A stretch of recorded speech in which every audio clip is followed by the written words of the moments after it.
Hare Krishna devotees, Dhanavad Pranams, welcome all of you to this class. So today the topic is Bhakti throughout Gita. So that is in all the 700 slokas, 18 chapters of Bhagavad Gita, Bhakti is alone glorified. So the most important thing is Bhakti.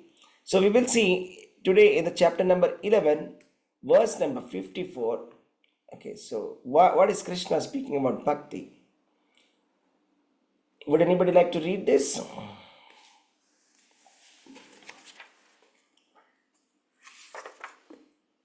Hare Krishna Prabhuji.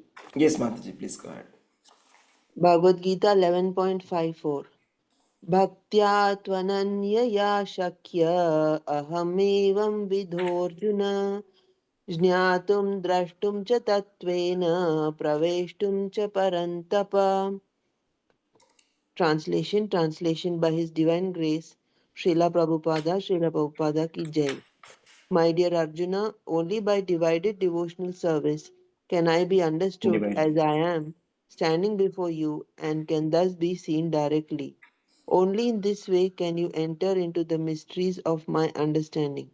Thank you, Prabhuji. Hare Krishna. Yes, welcome, Mataji. Anybody else? Yes, sure, thank you.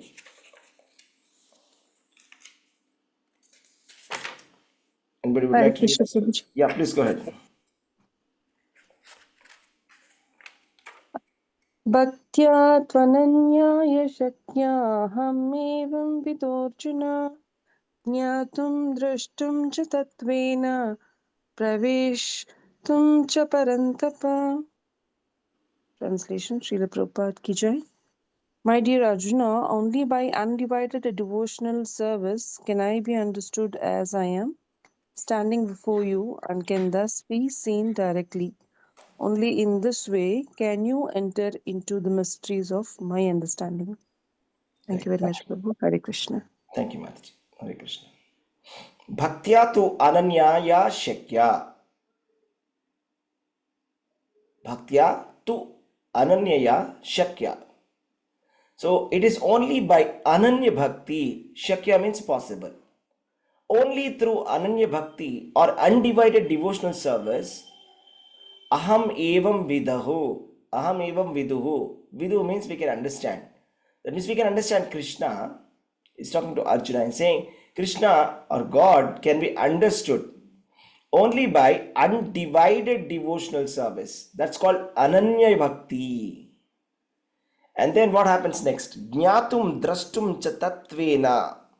Jñātum means we can understand God. We can understand Krishna. Drashtum, we can see God. We can see Krishna. Tatvena, by philosophical understanding. Praveshtum, we can enter into the mystery of understanding of Krishna. It is actually a mystery. To understand God is a mystery. And it is not possible by any other process than undivided devotional service. So what are the alternative processes that Krishna is explaining in the previous verse? 11.53 Naham vedairna tapasa nadanena chejaya shakya evam vido drashtum drushtavanasi mam yatham. Krishna is explaining Na aham vedair. That means it is not possible by Vedic studies. So it is not possible by reading the Vedas that we can understand God. The purpose of the Vedas, Veda is to sarvair ahameva vedyo. The purpose of the Vedas is to understand Krishna, no doubt. But by academic understanding, academic recitation of the Vedas, one cannot understand God. It is only through undivided devotional service, Ananya Bhakti, we can understand God. Na tapasa. Na tapasa. It is not by doing any kind of dry austerities. See, there are so many processes which stress on tapasa, which stress on austerities, which are like dry austerities, which are not in relationship with Krishna. It is not meant for the pleasure of Krishna. In such case, that tapas is not useful. It is only possible by undivided devotional service that we can understand Krishna. So there is a verse which says,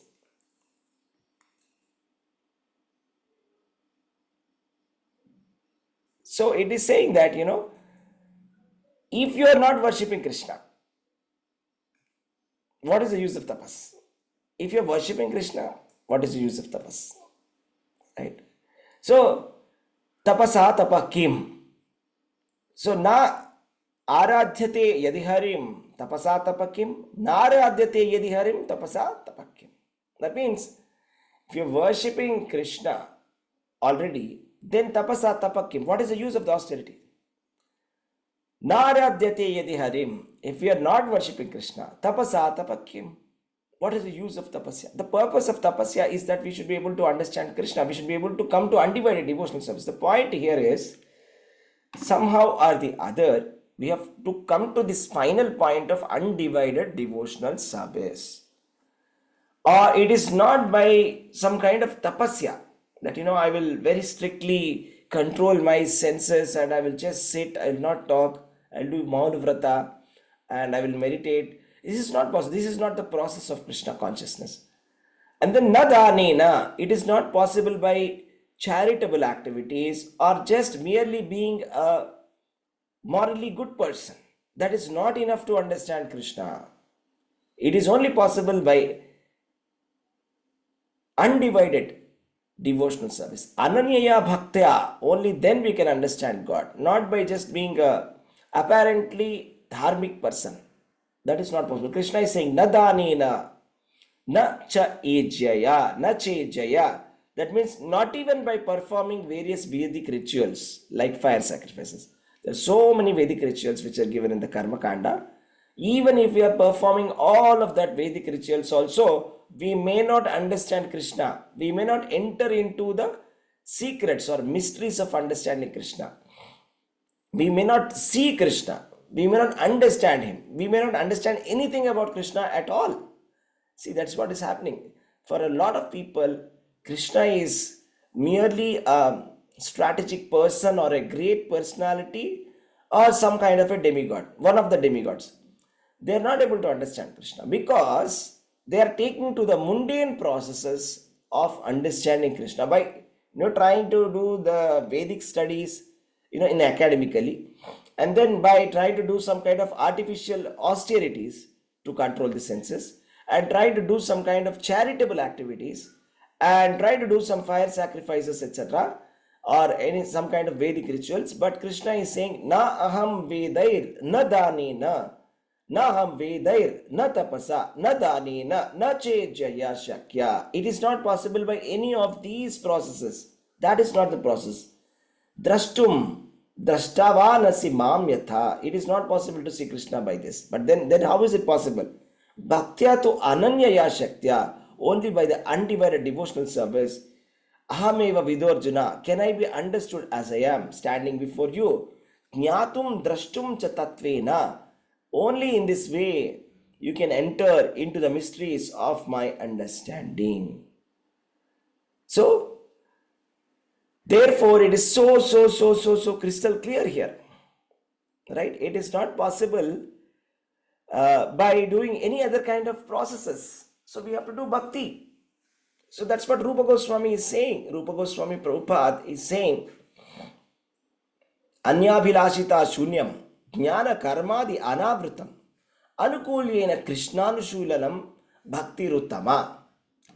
Anyabhilashita shunyam. That means we should not have any kind of other external motives when we come to Krishna consciousness. The only purpose we are coming to Krishna consciousness is for attaining Krishna, to attain the love of Krishna. It is not for any other physical, mental or emotional or any other purpose. That is called undivided devotional service. It is not that I am expecting some benefit out of it, nor it is that I will also take to Krishna as one of the objects for my realization. But there are many more personalities, many more people, many more things that I am going to be utilizing as a part of my spiritual process. So you see, there are so many unauthorized commentators of Bhagavad Gita. They try to understand Bhagavad Gita by speculative process. They talk about Krishna, they talk about Bhagavad Gita, they talk about mind control, they talk about dharma, so many other things, but they don't come to the main point which Krishna is stressing. This point they ignore. So for them, Krishna is very clearly explaining that they are simply wasting their time. It's a simple waste of time. If you're trying to understand Bhagavad Gita, but not coming to the point that Krishna is the Supreme Personality of Godhead, then it is simply a waste of time. Sometimes people ask, why do you stress that Krishna is the Supreme Personality of Godhead? Because Krishna himself is saying that this is the process of devotional service. If you want to understand Krishna, if you want to see Krishna, if you want to enter into Krishna, that means if you want to enter into the Krishna's world, that is back to Godhead, the process is, the first step is that we should accept that Krishna is the Supreme. Where did Krishna say that? Aham sarvasya prabhavo matta sarvam pravartate iti matva bhajante mam buddha bhava samanvitaha. That means aham sarvasya prabhavo, that Lord is the master of all the material worlds and the spiritual worlds and all that be sarvasya. He is the Lord of everything. Prabhavaha, that means he is the master of everything and everybody. Matta sarvam pravartate, from him everything comes. From Krishna comes everything. This, then what is the next sentence Krishna is saying? Iti matva bhajante mam. This is how you should be worshipping. If somebody worships like that, iti matva bhajante mam, Buddha. Such a person is Buddha. Buddha means intelligent. So there are two words here. Right? One is called as Buddha. Right? The opposite is a fool. Right? Mudha. Buddha and Mudha. Krishna is using these words. The person who accepts Krishna as the Supreme, accepting that he is the master of the material world, spiritual world and all that be, master of everybody and the origin of everything and everyone, is the origin of the universe, origin of the demigods. Somebody says that iti matva bhajante mam Buddha. He is very intelligent. And the one who doesn't accept, Krishna is saying, name drushkritino mudha prapadyante. Or the fool will say that, Krishna is a human being. Or a fool will say Krishna is not the Supreme. Krishna is just one of them. Such a person is still foolish. So this is why we should actually first of all come to this point. Because only by this undivided devotional service, without deviating our mind, yatha gangam bodhau, that means just like how Ganga starts from Gangotri and then enters into the Bay of Bengal. There is no interruption. There is no deviation. There is no diversion. It is always flowing towards the Bay of Bengal. So this is how, undivided. There's only one goal, to merge into the Bay of Bengal. So the river Ganga wants to merge into the ocean. That's it. Nothing else. So similarly, our mind should be like, let my mind only go towards Krishna. This is how we should worship Krishna. Otherwise, we're simply wasting time. It is like licking the bottle of a honey. You see, you can take a honey bottle and you can lick the sides of it and you can feel a little bit of taste. But even better is to open it and actually drink it.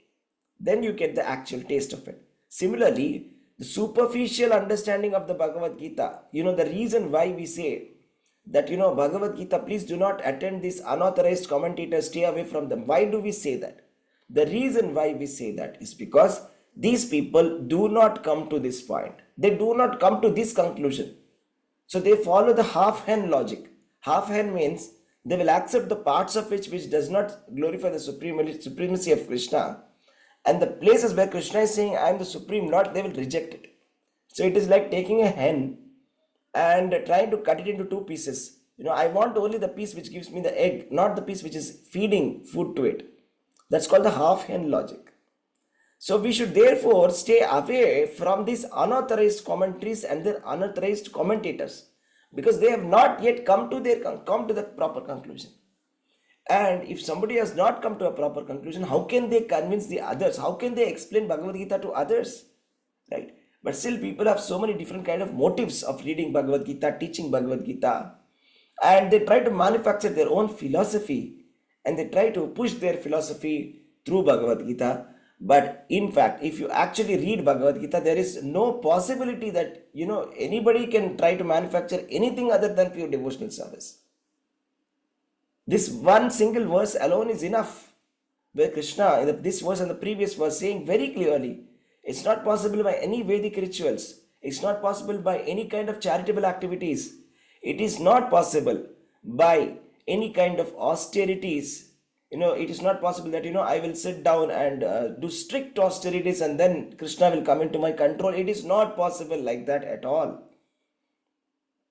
Krishna came to the control of the Vrindavan Vasis. Krishna, Yashoda could tie Krishna. And the gopis could make the little Krishna dance for a piece of sweet.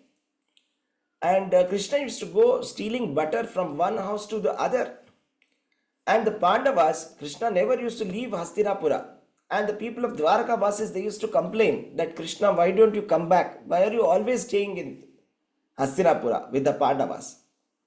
So like that, the only way to attract Krishna is undivided devotional service. It is not through some kind of apparent superficial religious principles, or nor it is possible by some kind of a superficial superficial charitable activities, superficial goodness. These are all superficial goodness which simply boost our ego. I feel good. Okay, I'm a very good person. I'm a very charitable person. I'm a great person. I'm a very kind-hearted person. It's actually boosting our ego. Krishna doesn't come to egoistic people. Krishna comes to those people who are saying that, I am lower than the straw on the street. Right? So Krishna says that he comes to those people who feels themselves to be very, very modest. Such people. Trunadapi sunichena tarorapi sahishnana. Amanina manadena kirtaniya sadahari. One should consider oneself as lower than the straw on the street. And one should be as tolerant as a tree. Taroriva sahishnuna. Amanina manadena. One should not expect any kind of respect. Even one does not give a respect, but must give respect to everybody else. Amanina manadena kirtaniya sadahari. In that way, we can actually glorify Krishna. Krishna is understood, God is understood only by pure devotional service. So how do you understand Krishna? By following the Mahajanas. If you see, Srimad Bhagavatam is called as the science of devotional service. It is a textbook of devotional service. It is a textbook of Bhakti. Bhakti refers to Krishna. And then Srimad Bhagavatam, you should study the case studies of all those pure devotees. How did Dhruva Maharaj get the darshan of Lord Krishna? How did Prahlad Maharaj get the darshan of Lord Narsimhadev? How did Prithu Maharaj get the darshan of Lord Vishnu? And how did Uddhava, get the association of Lord Krishna? Right? All of this can be understood when we read their stories. That, Prahlad Maharaj, it is described that exactly the way it is described here, Ananyaya Shakya. Okay, it is pure devotional service. Prahlad Maharaj was always thinking about Krishna, always thinking about Vishnu. All the time he was only thinking about Lord. That's it. So that's why he says, Shravanam Kirtanam Vishnoho, Smaranam Padasevanam, Archanam Vandanam Dasyam, Sakyam Atmanivedanam, Iti Pumsarpitam Vishnoho, Bhakti Chen Navalakshana. You see, the word Vishnu has been used twice. So it's very clear. Prahlad Maharaj is saying, Shravanam Kirtanam Vishnu Smaranam.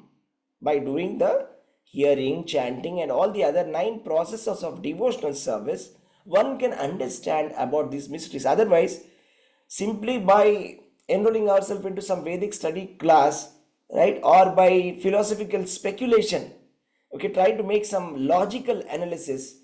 Okay, maybe this is this, x is equal to y, y is equal to z, some mathematical, logical, philosophical speculations.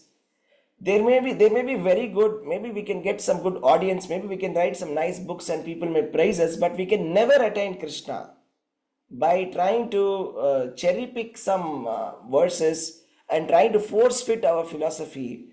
That is not the process of understanding Krishna. You see, if you want to understand something, you have to understand the theme. So here we are talking about the theme today, Bhakti throughout Gita. So in this Bhakti throughout Gita, we have explained various verses which are in connection with Bhakti. That means what are the different verses in Bhagavad Gita which are talking about bhakti, right? So that we are discussing today. So that is 11.54 that we are discussing today, right? It's 11.54.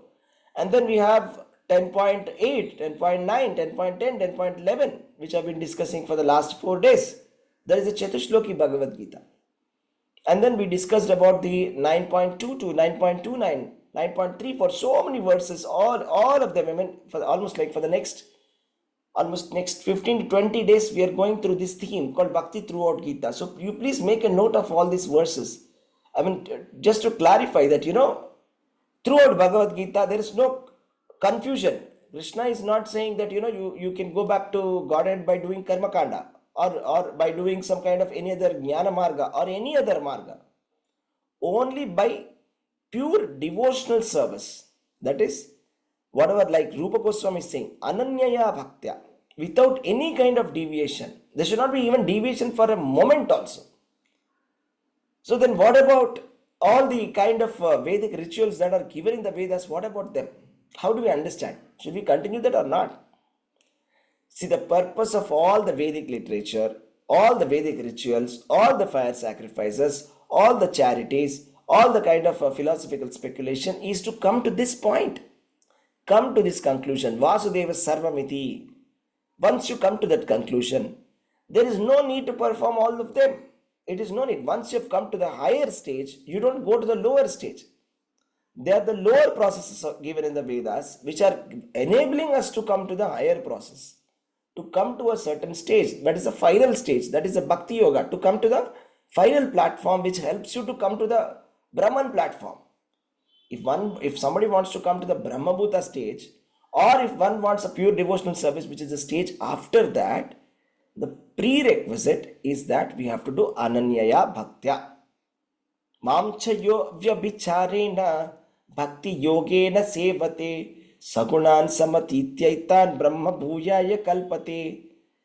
Only by Ananyaya Bhakti, that is Avyabhicharini, Mamchayo avyabhicharena bhakti yogena sevate. Krishna is saying, those who are worshipping me with undivided devotional service, unalloyed devotional service. Again, Krishna is saying, throughout Bhagavad Gita, Krishna says only one thing: surrender unto me. Sarva dharman parityajya mamekam sharanam vraja. This is the process of Krishna consciousness. Until we come to that stage, there is no use of doing any other activities. So bahunam, otherwise it takes many lifetimes. Bahunam janmanam ante jnanavan mam prapadyate. You see, it is not possible to come to that final stage. You see, by, I'll tell you one example. Okay, just like Columbus, he wanted to come to India. But then what he did was he discovered America. Right? He came to America. Why? Because he did not follow the process. Just like that is similarly, if we do not have a spiritual master, if we do not have a compass, then if we are going in search of God, we are going in search of Krishna, but instead of finding Krishna, we'll find some other demigod or some lower principle and we'll be stuck there. So when Srila Prabhupada quoted this, somebody said that Srila Prabhupada, Columbus has found America, right? He started from the Europe, he found America, but if he would have continued, he would have found India, right? Then Prabhupada said, yes. If you take any philosophical process, any other process, Jnana Marga, any Marga, and you are in search of God, you may come to Krishna, but not directly. You'll come after many lifetimes. Bahunam janmanam ante. That means first you will go and find America. Next you will go and find Africa. Next you will find some Saudi Arabia. Finally you will come to India. Understanding what I'm saying? So like that, Bahunam janmanam ante jnanavan mam prapadyate. After many lifetimes, Ajnani is coming to Krishna. Vasudeva sarvamiti samahatma sudurlabha. But instead, if you have got a compass, if you have got a map, that is the spiritual master, under the guidance of the spiritual master, a bona fide spiritual master, who is coming under the Bhakti Parampara, the Parampara of Krishna, then it becomes very easy. It actually saves a lot of time for us. We can directly go to Krishna and save our time. So this is how we should be trying to understand, and in this purport there are some more interesting points which I'll cover. So here Prabhupada is writing that there are so many rules and regulations given in the Vedas, but if really one wants to understand Krishna, he must follow the regulative principles described in the authoritative literature. That is, there is different types of Shastra. One is called as a Paramartha Shastra. Paramartha Shastra means which is meant for finding the ultimate truth, that is Krishna. Paramartha Shastra will say about fasting on Janmashtami, fasting on Ekadashi. If you really want to do penance, you want to do tapasya, then do it on Janmashtami, do it on Ekadashis, or do it on the days of appearance and disappearance of the pure devotees of Lord Krishna. So that becomes devotional service, right? So that is how it is. And then here it is given, Lord Chaitanya was appreciated by Rupa Goswami as the most munificent man of charity. Rupa Goswami writes, Namo Mahavadanyaya Krishna Prema Pradayate Krishnaya Krishna Chaitanya Nabine Gauratvishe Namaha. Namo Mahavadanyaya. Vadanyaya means very, very magnanimous, munificent person of charity. Somebody who is very, very charitable. You see, Krishna, he gives liberation also easily, but he doesn't give his pure devotional service. It is very rare to get pure devotional service. But when he came in the form of Lord Chaitanya, he was freely distributing this Krishna consciousness to everybody on the street. Whomever he saw on the street, whomever he embraced, they all got Krishna Prema at once. Therefore, he is the most munificent person. So, even if you want to give some kind of charity, if you have a propensity to give charity or donation, you must give it to spread Krishna consciousness. That is the greatest charitable activity. That is the greatest charity in the world, Prabhupada writes here. And if you worship Krishna as prescribed in the temples, that is as per the temple Vishnu, worship, that is a chance to progress by offering worship and respect to the Supreme Lord. So, therefore, the point is, doesn't matter whether you want to follow any kind of religious principles, everything must be Krishna conscious religious principles. So, Shvetashvatara Upanishad is saying, Yasya deve parabhaktir yatha deve tatha guru tasyaite kathita hyartaha prakashante mahatmanaha. That means, one who has unflinching devotion towards the Supreme Lord and is directed by the spiritual master, and in whom he has similar unflinching faith, can see the Supreme Lord by revelation, not by mental speculation. So we can understand Krishna by revelation. It's a process of revelation. It's not a process of realization. You see, some people come and challenge, have you realized God? Have you realized God? It is not a process of realization. It is not that I do some kind of a strict austerity, take some vows, and then, I will force Krishna to appear in front of me, or I'll force Krishna that I will understand Krishna. It's not possible to force Krishna. Krishna cannot be forced at all. He is not an order carrier servant. But for the pure devotees, he is completely under their control. Right? For the pure devotees, by doing pure devotional service, we can easily get Krishna into control. That is by the unflinching devotion as directed by the spiritual master. Just like Prahlad Maharaj had a spiritual master, Narada. When Prahlad Maharaj was in the womb, Narada had given instructions how to worship Lord. That is how he learnt it. Dhruva Maharaj, his spiritual master was Narada. Right? Like that, Priyavrata Maharaj, his spiritual master was there. So everybody has got a spiritual master. By following the instructions of the spiritual master, who is a bona fide spiritual master, then God reveals himself. It's a process of revelation.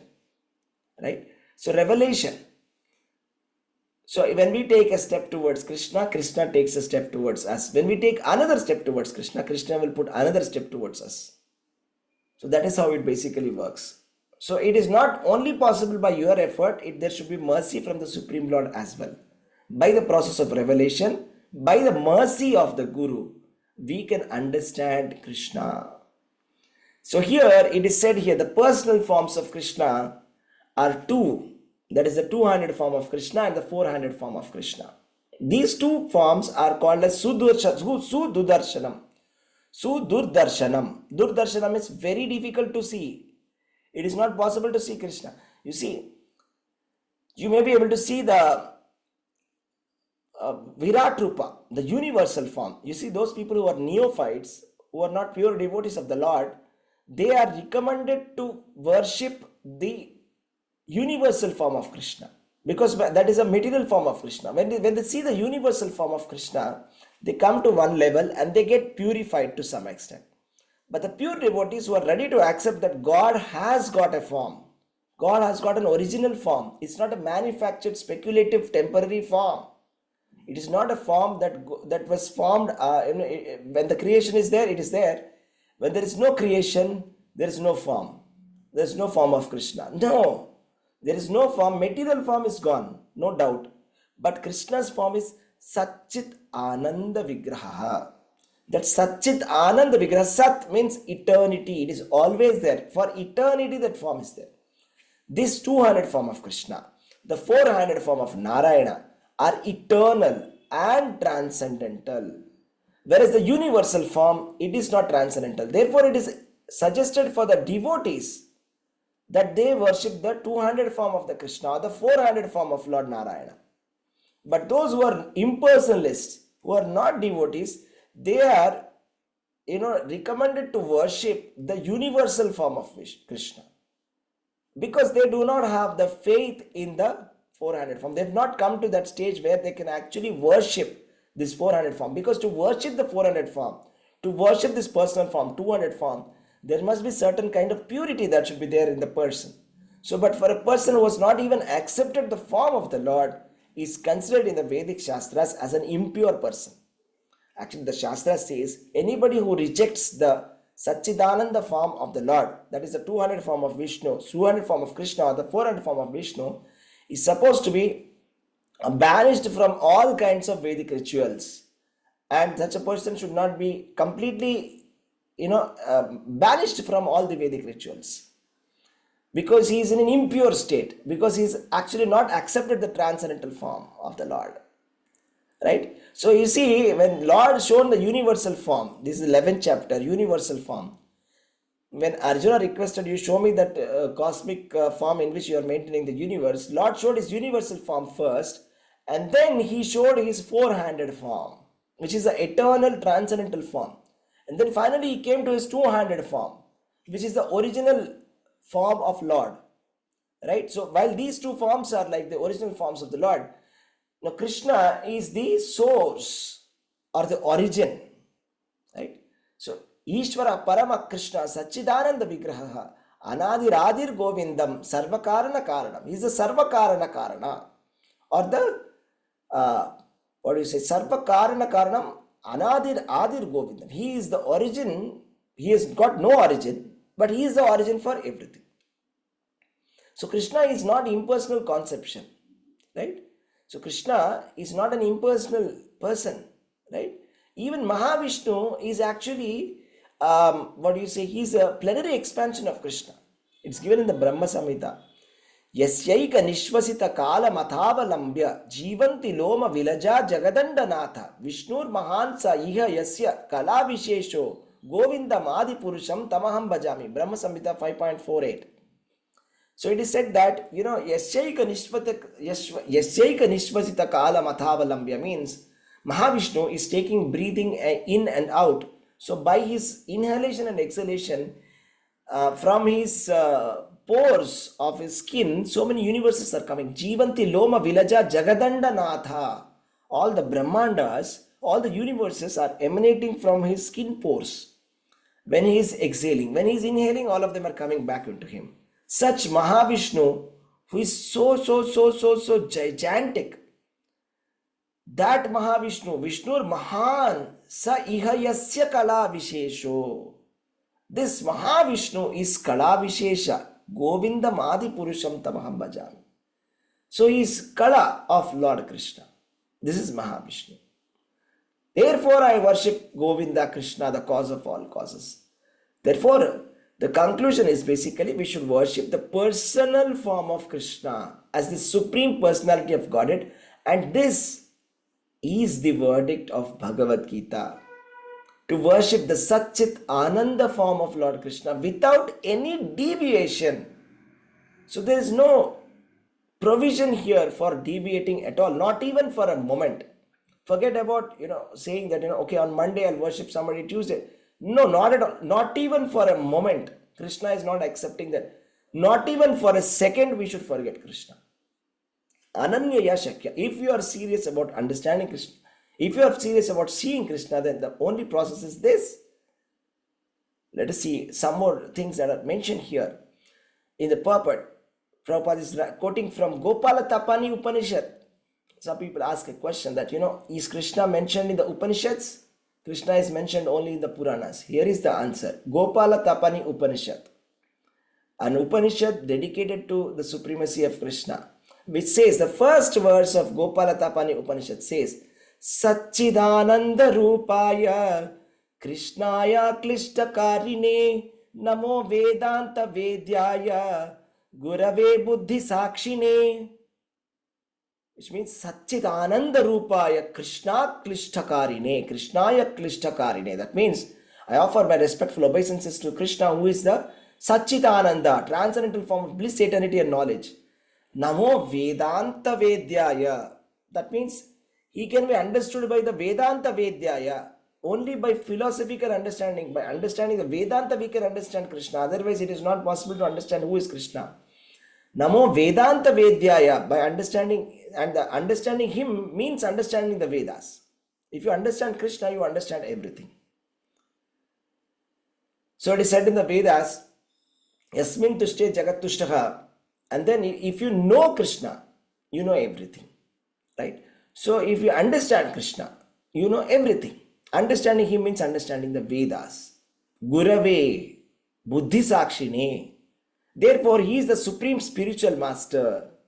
Krishno vai paramam devatam.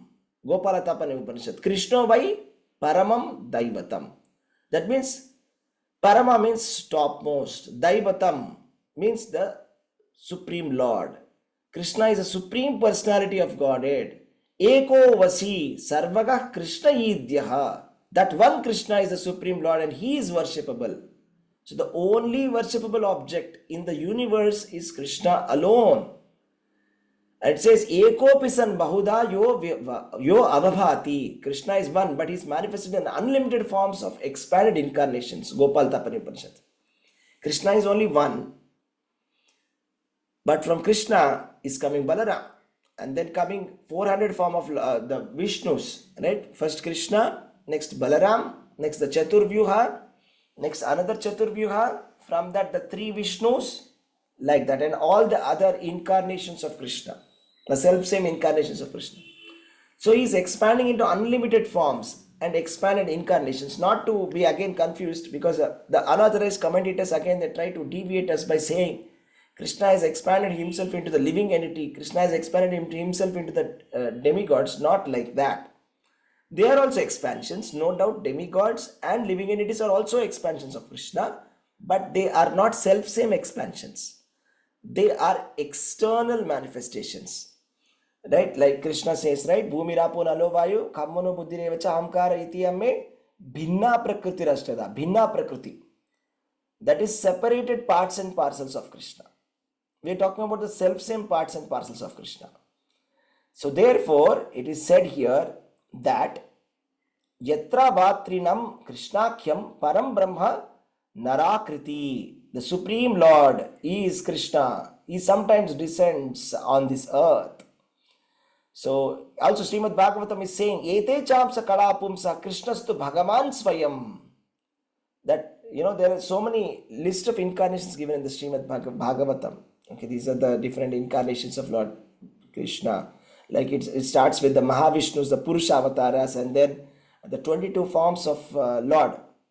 So like all the Dashavatars include 4 Kumaras, Narada, Kapila, and all of them mentions Balram and Krishna and saying, Ete chamsa kalapumsaha. All of this mentioned above, including the Purusha avatars, the 3 Vishnus, and including Krishna, including Balaram, everybody. Ete cha amsha kalapumsa Krishnastu Bhagavan Smayam. So Krishna is mentioned in this list But not to be confused is Krishna is one of the incarnations. No, Krishna is not one of the incarnations. Krishna is to Bhagavan Swayam. Krishna is the Supreme Lord himself. Just like there is a lamp. From a lamp, there is another lamp, you are lighting another lamp. From that lamp, you are lighting another lamp. So you are actually lighting an array of lamps. All of the lamps may be having the equal potency, but the original lamp is the original lamp, that is Krishna. So it's like Krishna, Balaram, and Chaturvyuha, and the next Chaturvyuha, and the Mahavishnu, Garbhodakashayi Vishnu, Kshirodakashayi Vishnu.